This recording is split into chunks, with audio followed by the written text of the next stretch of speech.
autumn in the city. The people move a little slower, the skies grow a little darker, and the temperature gets colder. But the cases at the detective agency were heating up. Detective agency?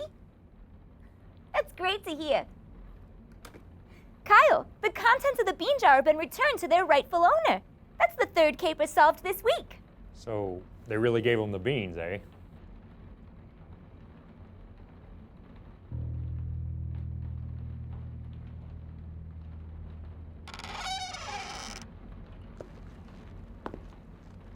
Can we help you? I hope so. Name's Brian White. I keep getting these mysterious phone calls during the day. I'm never available to answer them, but they keep coming. I can't sleep at night wondering what they may need. What if it's something terrible? Interesting. Tell me, Mr. White, why can't you answer your phone during the day? I'm an electrician. I'm usually working, doing wiring on site. If I allow myself to get distracted by a phone call, it could be very dangerous. That checks out. Do you happen to have your phone on you?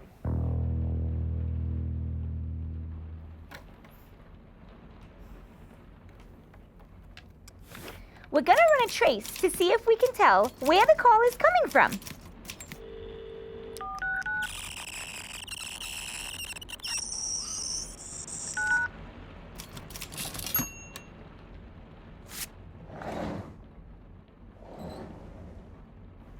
According to this, the calls are coming from inside the local elementary school. Mr. White? Brian? Brian?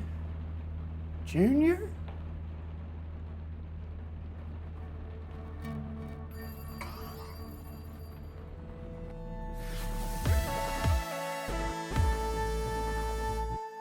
Welcome to Launch Your Classroom. I'm Kyle Pope.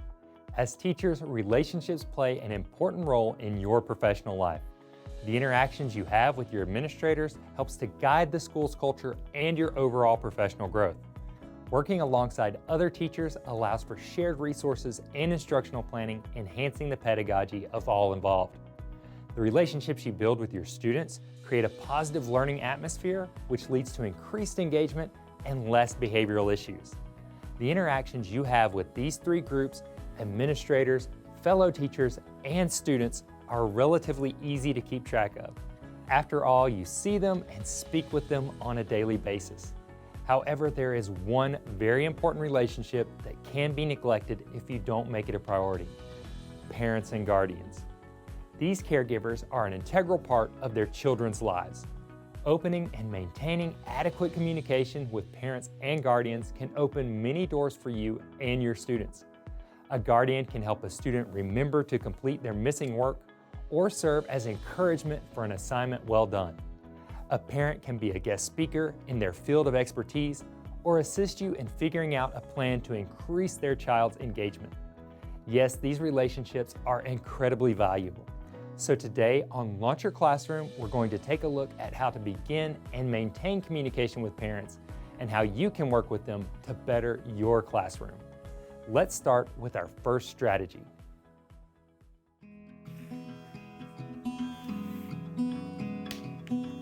One of my students is struggling to hand in her homework assignments. In order to figure out what's going on, I need to make an informative call home. Parent-guardian involvement is essential in situations like these because it provides support to both me as a teacher and to my student. I have to admit, making calls home can be stressful if you're not prepared for them.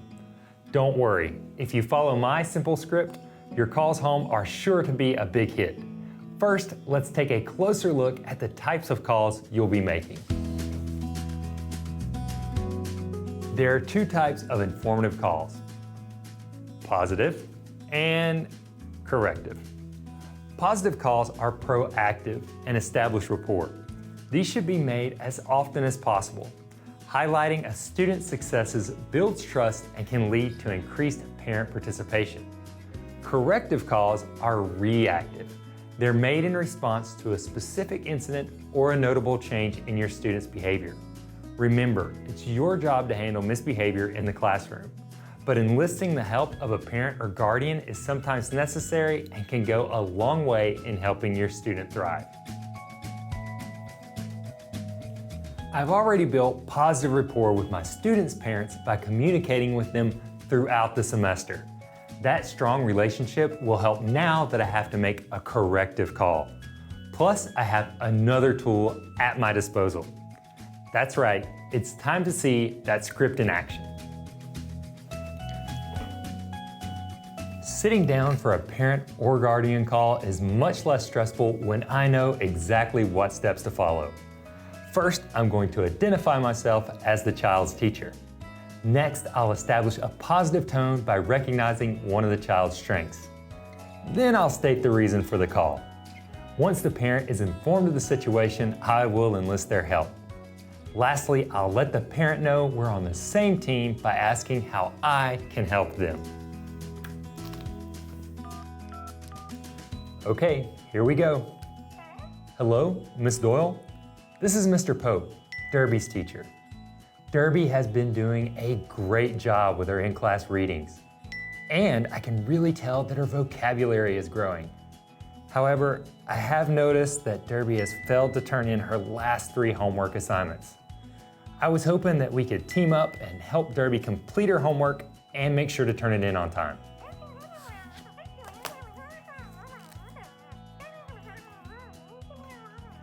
That sounds great. What can I do to assist you as we work to get Derby back on track? Perfect. Each night this week, I'll send a note home outlining Derby's homework assignments for you. Let's update each other at the end of the week. Great. I'll talk to you soon. What a productive phone call. Derby's mom was receptive to my feedback and eager to help her child succeed in my class. That increased parental involvement will lead to improved learning since Derby will know that she's supported both at home and at school.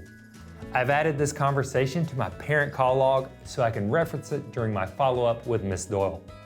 I'll use the script again next time, making sure I tailor my language to that specific call. That way, Miss Doyle will know that I'm focused on her child's specific needs. Together, we'll ensure Derby has everything she needs to perform her absolute best. And that's a good call.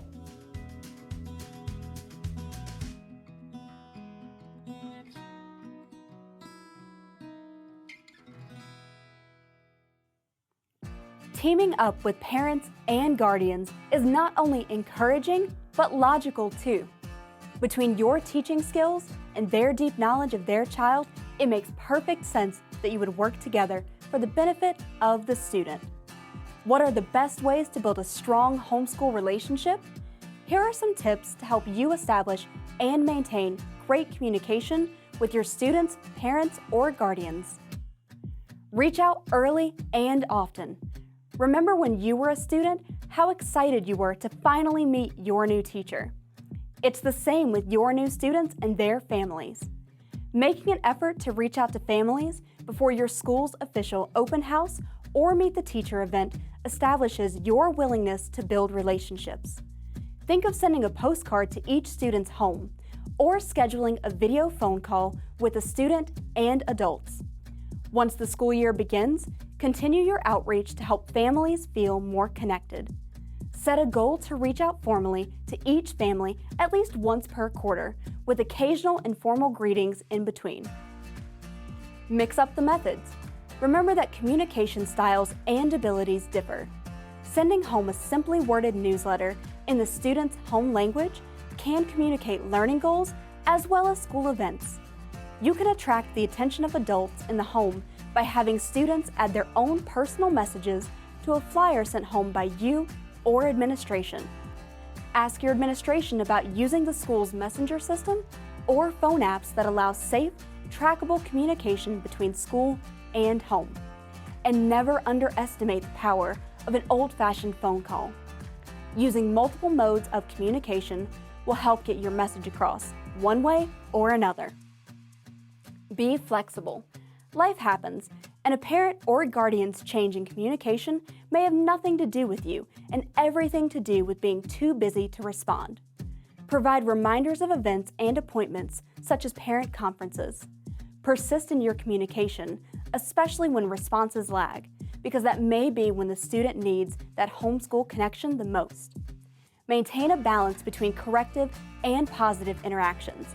Some students need more support in parent communication when it comes to behavior, but that should not prevent you from sharing positive news as well.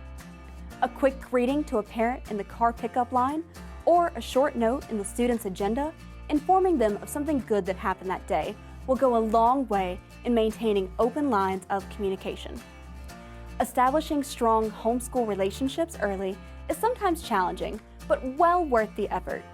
These connections support student learning by allowing open communication between the teacher and families that will benefit everyone.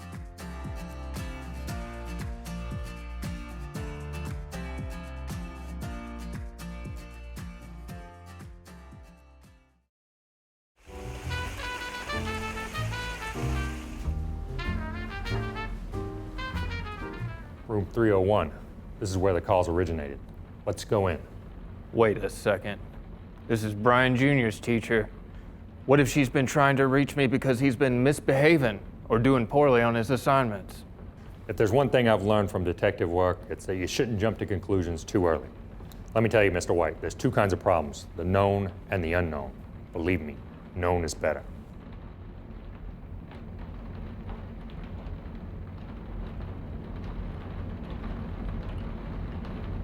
Hello, Detective Kyle and Mr. White. I've been expecting you. You have? Yes, I was working on unit planning when the office told me you were coming. I've been trying to call you, Mr. White, but every time I get ring, ring, ring. What exactly is it that you want from my client, Miss Heather? Two things. First, Brian Jr. is doing great this year, and he's really excited about the next unit. That's good to know. And the other? It's not about Brian Jr., but about you, Mr. White.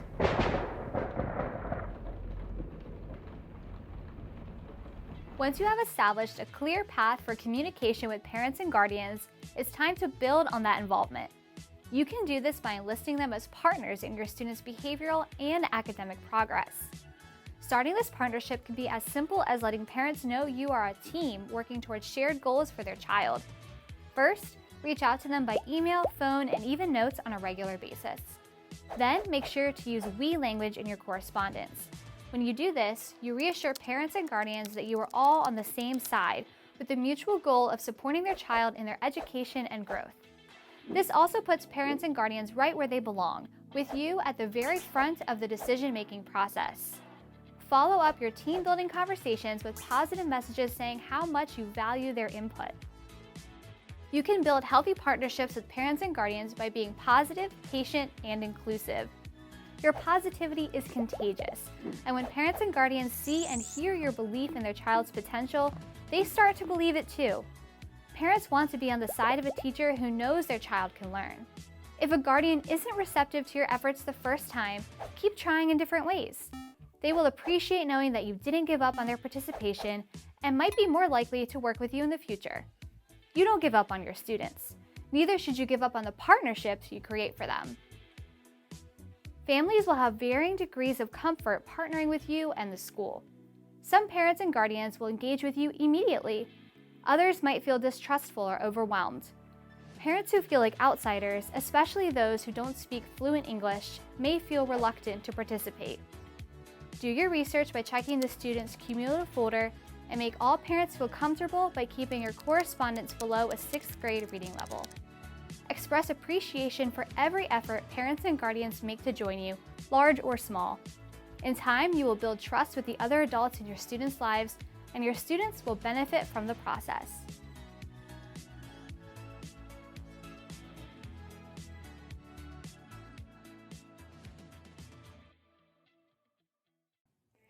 Parents and guardians are a wonderful asset for every teacher.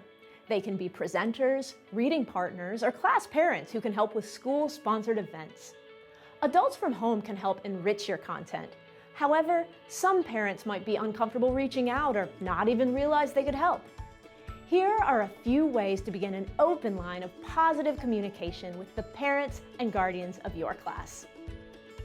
Host an event. Whether it's an open house, curriculum night, or non-academic event, this is a great way to make contact with several guardians at once in a low-pressure environment.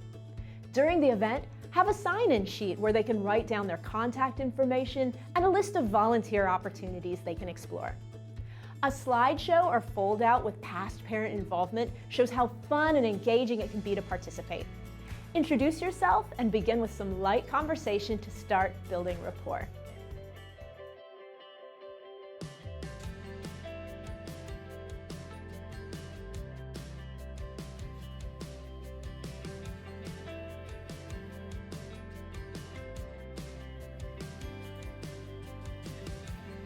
Hello, I'm Miss Rachel. Thanks so much for coming tonight.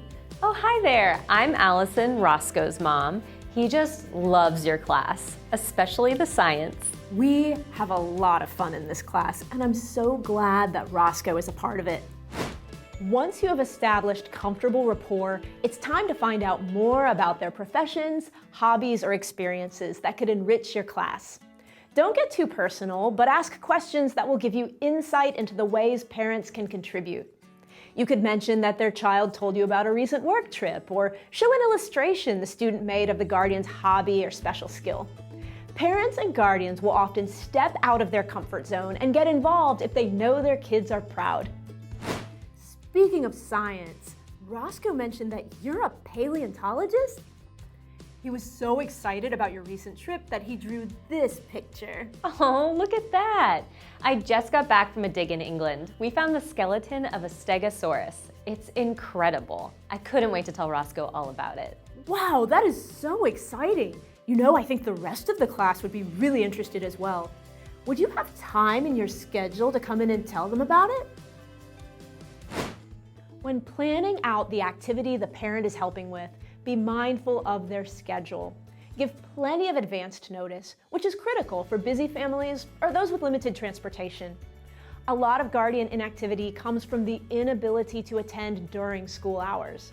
Holding meetings after work or meeting virtually will show the parents you're willing to accommodate them and that their attendance is truly valued. Hello, Miss Rachel. Thanks so much for meeting with me virtually. This really helps me with my schedule. We just found another dinosaur. Oh, that's wonderful. And you're very welcome. We'll do whatever it takes to make this easier for you. I just know the students are gonna love your presentation. That's so nice of you. What do you think about this for an introduction? Does anyone know what the large plates on their backs were for? No? Well, scientists aren't exactly sure either. Theories suggest that they were used to recognize each other, regulate their body temperature, or even warn off predators. Wow! Oh, that's interesting. Dinosaurs are cool. Once you have a plan for a guardian to participate, remember to get the approval of your administrator. And afterward, a thank you note or card signed by the whole class is a small gesture that shows how much their time is appreciated. Parents can be a resource to you year after year, even after you no longer teach their children. By keeping an ongoing positive relationship, they will be more likely to return and encourage other guardians to participate. Students benefit from parent and guardian involvement. They get exposed to different careers, experiences, and points of view. All of these classroom visits contribute to student motivation and future inspiration.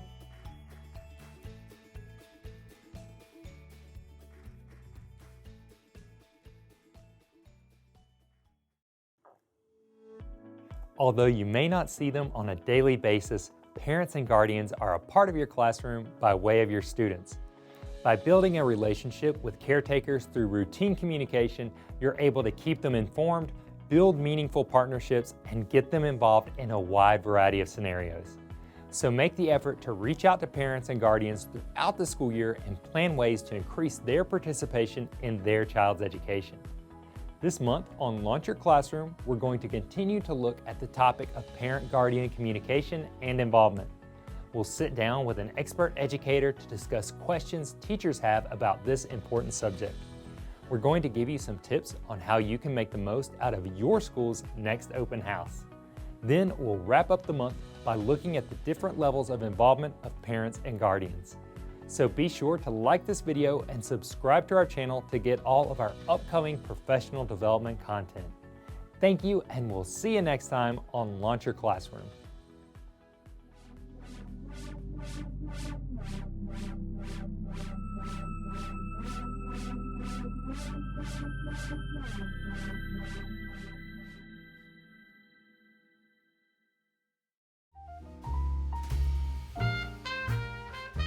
So you called me because Brian Jr.'s doing great? Even though many teachers call home when a student has misbehaved, it's equally important to tell a parent when a student does well in class. That makes sense. I'm sorry for not returning your call or trying to meet with you earlier. I sure would have loved to heard this positive news. But Miss Heather, you said there was one more thing. Yes, the part about Mr. White. Oh no, I knew there was bad news. What did I do wrong? I think I figured this out, if I may. Please. When I first met Mr. White, he said he was an electrician who couldn't take phone calls during the day. But when he said you had something to discuss with Mr. White, I assumed it was about the missed phone calls. But you seem like an understanding individual to me, Miss Heather. No, you don't want to scold Mr. White. In fact, you want his help. You do? As we first walked into the classroom, Miss Heather said she's been working on planning the next unit.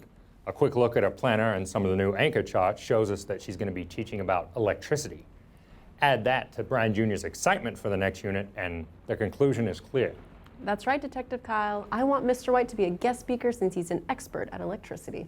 Wow, I would be honored to talk to your class about being an electrician. Great. Let's take a look at the calendar and figure out a day that works.